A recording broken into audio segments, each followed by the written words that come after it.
Right now, I want to see the regulator. Let's get that out right now. Could have done it a long time ago, I get it. But the regulator is not going to be the reason. If the regulator is clogged up, then you generally have to fix the reason that the regulator is clogged up. Because it doesn't just mess up all by itself. It gets metal introduced to it and then it galls up. So, I mean, we could have taken it off. Probably should have. Let's look at it real quick.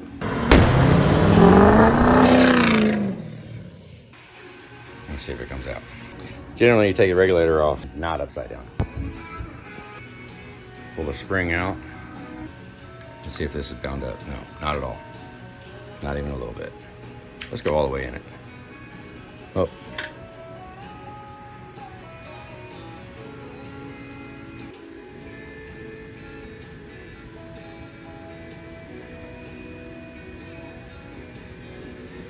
I mean, granted, we're only talking 150 miles, but if there is some metal in it, doesn't look like many witness. There's marks on it. I'm gonna go ahead and flip it over. Let's get this pump off here. I don't want to spin it anymore. We'll get the pump off and the covers off with it upright. I mean, there is a slight chance. I've seen one before where that pump actually grenades itself, sends metal in the engine. I've seen it once.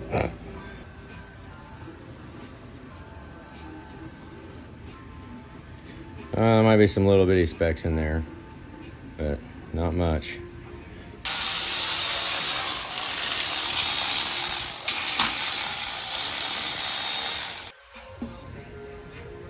Let's work it a little bit.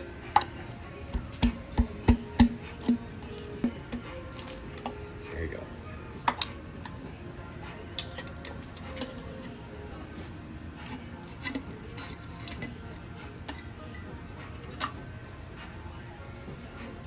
No, it looks pretty good. You would see a lot of metal accumulated up here if it was really bad. Just everywhere, you would see metal everywhere. Okay, so we're definitely not looking at catastrophic. Why is that O-ring not centered? Guess I never really noticed that before. Is this pump? Yeah, the pump isn't machined in the center. I'm sure it doesn't matter. We got no mess ups on the dowels or anything, so I mean, where it was lined up is where it was lined up. It's Get this out of the way. I should be able to leave the coolant pump in.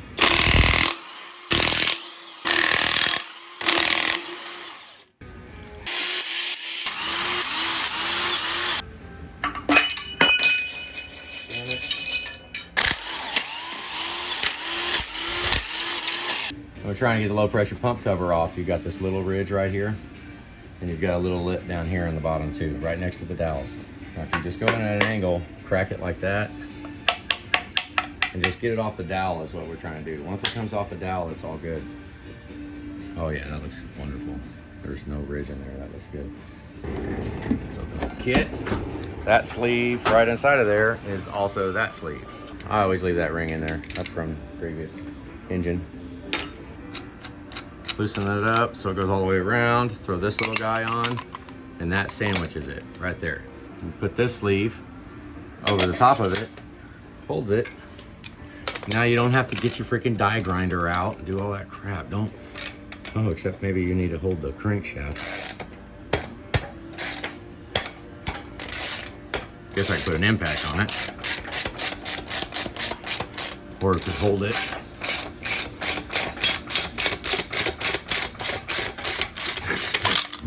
There you go.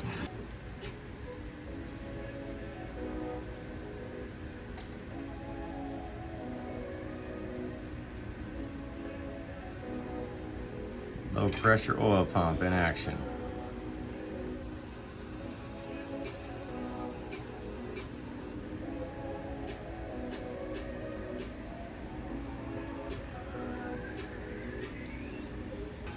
Oh, here, I'll just pull this one out. 2 magnets is way easier.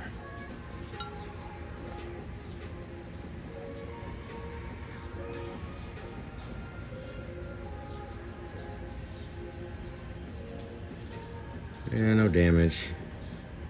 Once again, you can tell something was going through it. Very fine pieces of something was going through it. Like right there, you can see, well, let's see, can you see the shadow, how it's clean? Right on my finger. You can't really see it. No real damage though.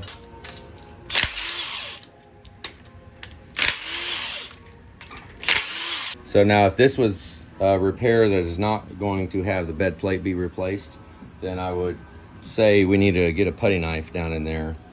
That's what we need to worry about. We don't want that bed plate seal to be pulled out, but we are planning on taking the bed plate off. So you can just give it a smack there, over here. Give it a smack, maybe up here. Light smacks. Now we are fighting the crank seal. You're not really fighting the sealant. You're not fighting, well, you could be fighting the dowels, but what you're fighting is getting the crank seal out of the rear cover. That's what we're fighting. So just work a little bit. You don't need to get ridiculously carried away. See how it comes right out? You could wind up breaking the front cover trying to get it off, so we'll go ahead and putty knife this one. Just a little bit, just to loosen it up. We're not trying to completely peel it out. We're just want to loosen it a little bit.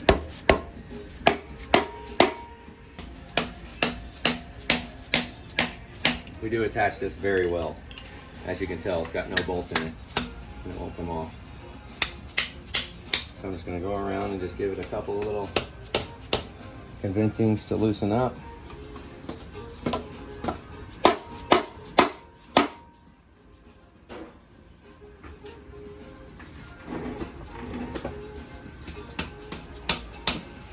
Obviously.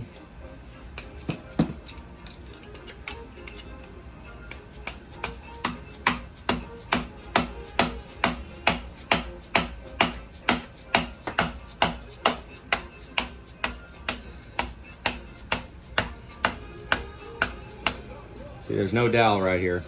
You got a dowel here and a dowel here, so you can't go under there, but you can go across here. We don't care about the gasket or the O-ring. Just don't want to scratch stuff. And we'll just pull it. Just move it around. There you go. Now we'll just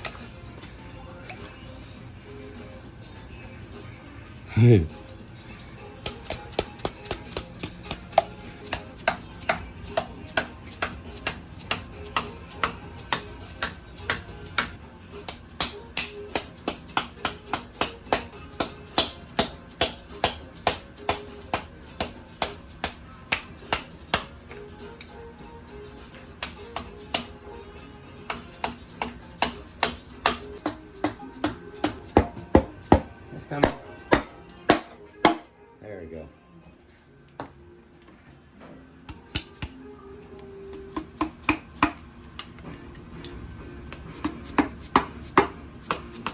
There we go.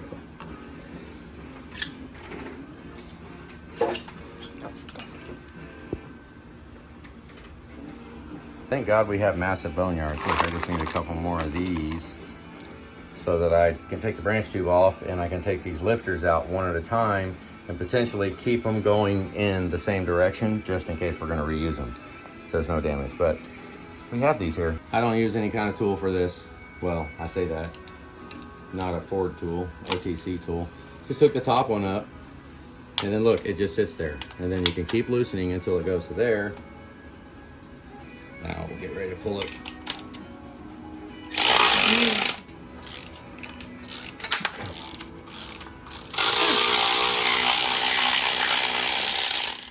That's how you pull the rear crank seal by taking the engine apart. Now, if you are not disassembling the engine, it's a pain in the ass.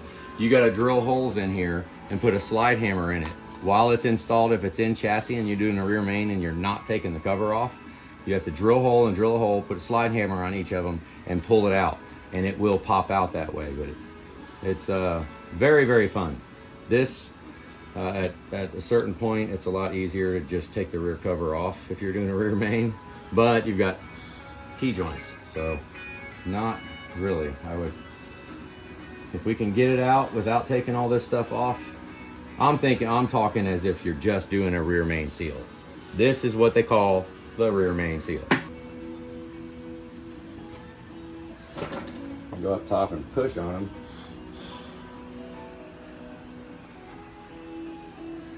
Yep, that one. I can't see down in there. Nope.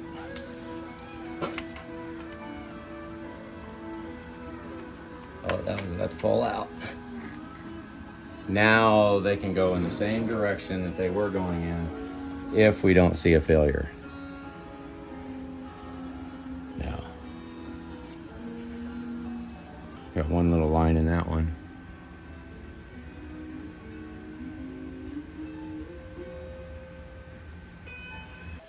One of these times I'll drop it. Nope, they all came out good.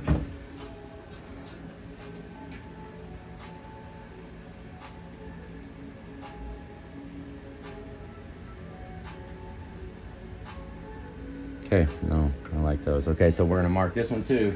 We mark that because we're gonna mark the front, and it came out just like that, so this is down.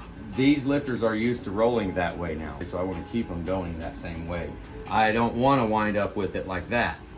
After it's been running like that, I want it to keep going the same way. And then we can pull them out the same way. Yes.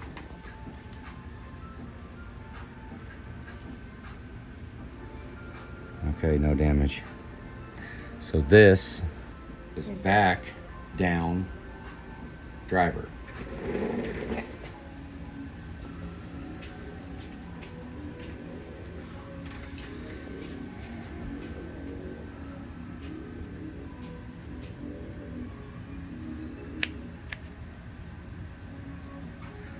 A little bit of lines on that one, but it's not damaged.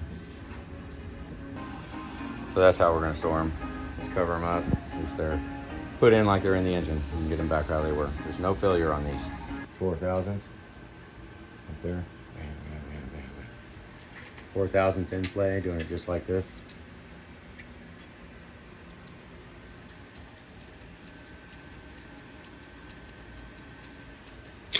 Look at it again. Moved a little bit. It's still showing 4. Check this camshaft. What do you got? 2 under 60 and 1.5 under 65. Good, 5.5. So, I mean, that might be a skosh tight. 7 is the low spec, but it's right at the lowest. Well, I mean, what, 2,000's a little tight. You could account that to my screw measuring here, but fact of the matter is, at least we have some. 2,000s be better than if it was bone-ass tight. The more I look at this, I am having a problem with that tone ring. You can see the repair one right there. The problem is, I really do think I nicked that one. I think I made that one shorter. Let's look down and see if I can give you a indication on it. Okay, when the 2 tone rings, this one and this one are level, that one protrudes. See, at every one, when you meet it, it protrudes. We can measure that. See that one too? Those 2 are about level. That and that one, and then that one protrudes up. Same there, kind of. It protrudes up a little bit, which means that one's pretty close. Go to this one, and well, no, see, that one is still good. That's our repair one. I'm looking at our repair one. Hopefully you can see that maybe I need a screwdriver. This one, and it protrudes. Okay, now let's go to the next one. Well, maybe not. Okay, I'm just looking. That one, I was worried about this one right here. And there, but it does protrude up a little bit. What are your thoughts on that? I guess it's time to bust the mains loose, isn't it? Here we are after all this, when we was sitting there up at the other shop and fired the truck up and it first did it. That first minute, I remember up in that video up there. Here we are. Everything is off, taken apart. When we very well could have fixed the tone ring. It's probably fixed right now, which means if these mains show nothing, the camshaft shows nothing, and the cam bearings show nothing, well, I just went on a very expensive fishing expedition. It's the last Hail Mary moment before we find out if this crankshaft is gonna stay in the truck. I've been kicking around going and replacing that tone ring. I have. Just replacing it, even though we went all that work. I am about to bust the mains loose and have the crankshaft sitting. So, wouldn't I have loved that when I was grinding on it, when I was wrapping aluminum foil around the engine block? All right, let's do it. I got freaking 20 bolts left, and lift the crank out, and then 2 cam thrust bolts. Pull the camshaft out, look at the bearings. Let's find out. The amount of work that was involved in this, that's why that last video banged through it real fast. In my mind, those cylinder heads came off just as fast as you guys watched them yesterday. So that gave you a little screenshot to what I'm seeing. Like this, very easily. We could bare block this and quick. I look at this as a psychological thing. This is, in my mind, a living, breathing thing. And if it's not put together with the absolute care and love that it deserves, I don't even see a failure. I don't even see anything wrong. I just see like the whole engine's kind of been just lapped in together a little bit. Push rods, oil cooler, pump, all kinds of stuff was, new push rods, I didn't blow through them. I went through that, Julie just said that, I didn't blow through them. Crankshaft, I could have missed one of these oilers. I could have just missed one by brushing. Because I brush in all those. I brush all those holes. We soap and water everything. And I could have just missed one galley, one anything. And all this metal could come from that. So with that said, we could have just done a 100-mile oil change. And then go again, because with where we're at right now, I'm thinking about replacing the tone ring. Taking the crankshafts coming out and putting a different tone ring, and if that proves any sort of unfruitful, then no sweat. I got another crank in the double stacker right now, ready to go. We could have the crank dropped off tomorrow morning to be spun. An engine should last like almost forever, it's almost a forever thing. And I haven't been seeing forever out of engines lately, so that's hard to swallow. Right now, I guess I'm been bullshitted enough. We're definitely taking the mains off, right? Mm-hmm. I guess. You have your towel? Let's do it.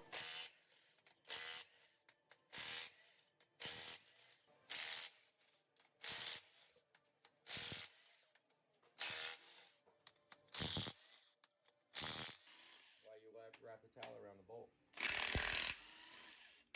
Try it without it and you'll see.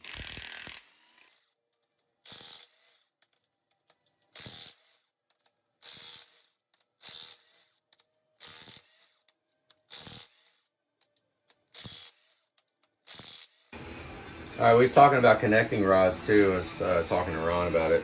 This is my interpretation, okay? General Mechanics 101 has always stated that anytime you change a fastener, period, you're supposed to reline hone it, recheck the sizing. Well, however you want to word it, whatever you want to do, depending on what you're working on. But when you change a fastener, you change this bolt and put studs in it. Change the physical bolt, which would also mean the bolt in the location is also what it would mean. So, and these bolts were put in here when it was originally honed. So in theory, you could take this bolt out, and if you torque it the same, it will react the same if it's in the same location. So that would put the bore the same. So if you even replace the bolts, you should also line hone. Same with the rods. Now, we've been changing stock rod bolts for a long time, just swapping out the bolts. So with that state of mind, we should have been resizing all these rods. But then when we resize the rods, this is powder cracked rod. I was talking to Ron about that, and if you weld on the rod, you weld on the little end of the rod to add material to it. I don't know. That's a lot of heat put around the connecting rod. And we have already went through bushings, right? Most connecting rods are going to need a set of bushings put in it. You add up the cost of the bushing, which is what, $15? Mm-hmm. 15 bucks for the bushing. I mean, every bit of 40 to put it in. You got the rod bearings, the rod bolts. You can buy a Rayman rod from Ford for like 110 bucks. And so there's not a lot of meat left on that bone to spend any money on welding and rehoning, reboring and rehoning the rods. So how important do you guys think? Now let's listen to your science now. How important is that coating? Is that coating absolutely necessary for operation? Julie's brother told me one time he had a Chevy 350 that he had rebuilt at an old machine shop a long time ago. And he said the guy would line hone the mains with the bearings in. And he said he would spin that crank and walk away from it and it would keep spinning with the bearings in. So anytime anybody gets all freaked out on that coating, now what that coating says is that something went through it. This could almost be considered the bluing compound for a rear end. This will let you see when something starts to go away. But if the something that causes it to go away stops, right? So now we have these scratches, but then we have clean oil on that bearing will function properly. Yes or no? That is my question. I mean, that could have been a little out of, it could be untrue on the bore. I mean, we didn't grind this crank. You know, we don't really do much grinding of cranks. They don't really need it. This little stuff right here, if we don't see any problem when I take this off, I mean, this very well could have just been the crank truing up the bore that is in there right now. Oh yeah, look at that. Ugh. Think it would have leaked? Mm-mm. I bet it would have never leaked. Oh, Nelly. Oh, I bet the anaerobic's still wet.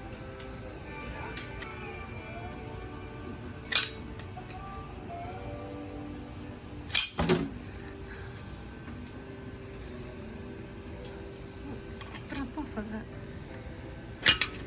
I'm trying to be careful. I don't really want to Oh yeah. get it all unhappy. Did you break another screwdriver? Yeah. Let's get some big.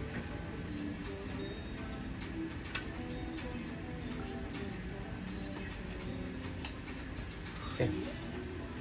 Alright. We might be able to lift it off from there. Let's see. Yep.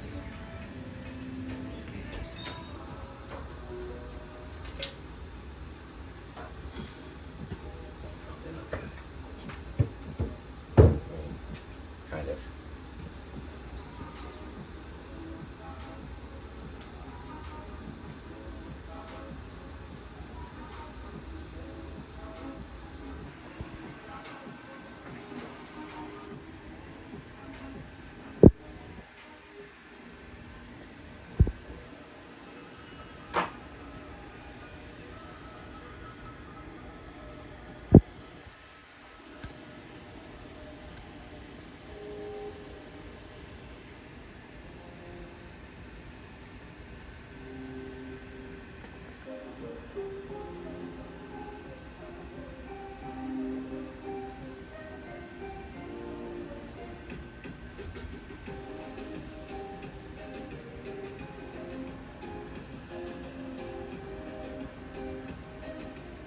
And there's the mains.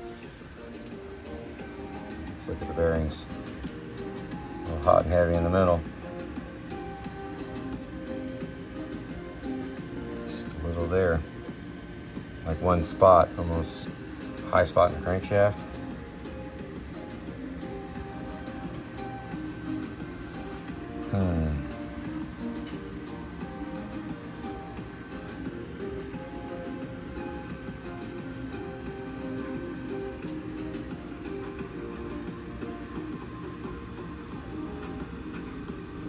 Smooth.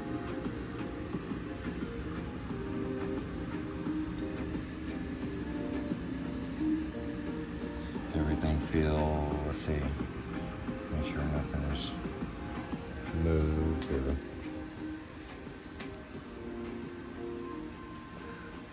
let's get the crank out.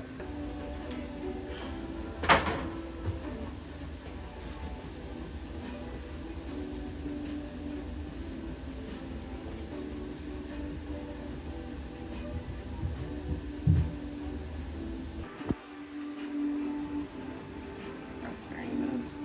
Hmm? The thrust bearing move, can you pull it up? Oh, when we pulled it up? Yeah. Oh, probably. Oh, here, let me.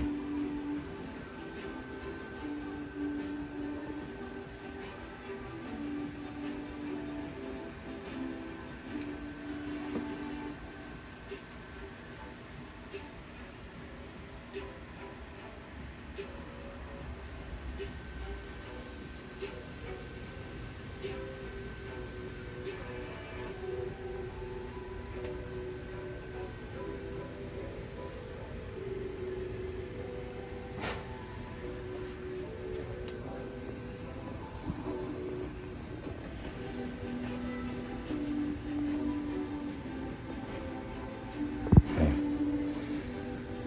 Camshaft out, let's do it. Blue Loctite these. Now's not a good time to have your engine on an angle. Camshaft slide the heck out. If the grit is gone, if we replace those bearings, we need to polish that crank again.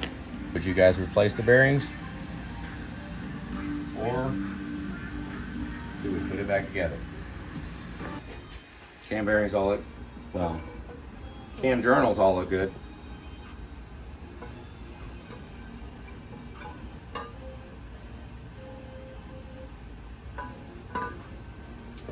This is an 03 cam.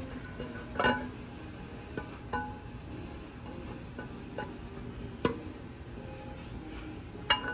try to be like as careful as I can. Let's hope you got enough room. Yeah, plenty.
Well, that honestly is pretty promising.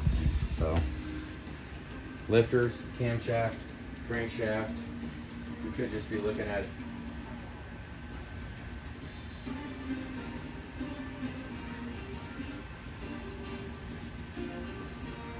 had a been dirt in it.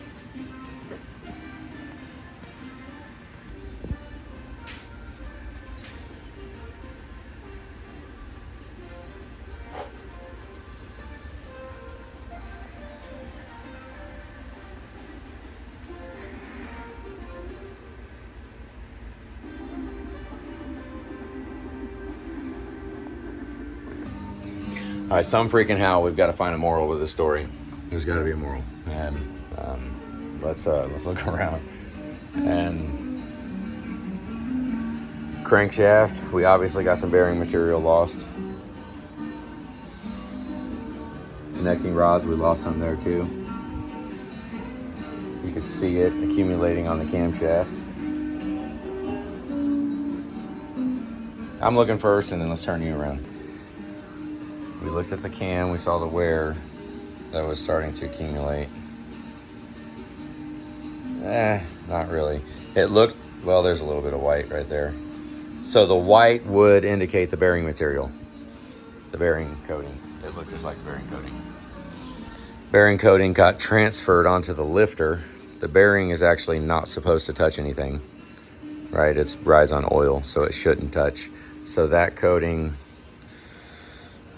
I mean, I'm too scared to polish a camshaft. I don't want to take no hardness out of it. I think it'd be better off to let the roller keep going. What do you guys think? I mean, that's an 03 cam. We can grab Ron's cam, put it back in. You know, I mean, we can do whatever, whichever way, it doesn't matter. We got one line in it right here.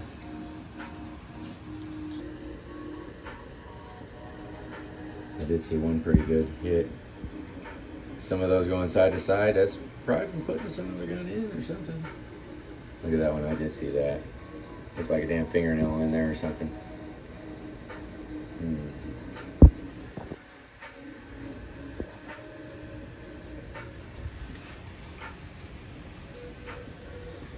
Too dark. But we can go and look through and make sure the oiler's lined up. Do that as you just shine the light and then work down the hole. Right there. And you see the line. So the flashlight through the oil hole.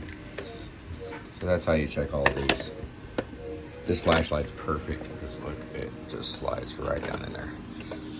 And then you go right down in there and bam, there you go. Next.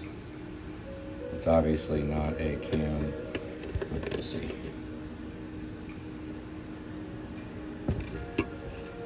You get on the angle. I'm trying to lean over the engine stand here. Which one was I on?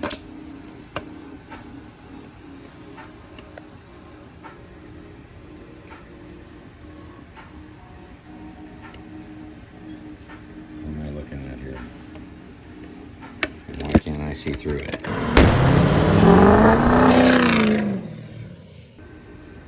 I'm just kidding. I can. Got a little worried there for a minute. Okay, thrust bearing. This one got, I kind of got the crap beat out of it. Yep, I see light right there. Last one, yep, I see light right there. Okay, there's our bearings. Shiny though, isn't it? It's shiny almost like a sizing issue. Like we're just a little too freaking tight on our clearance right there. What are your thoughts?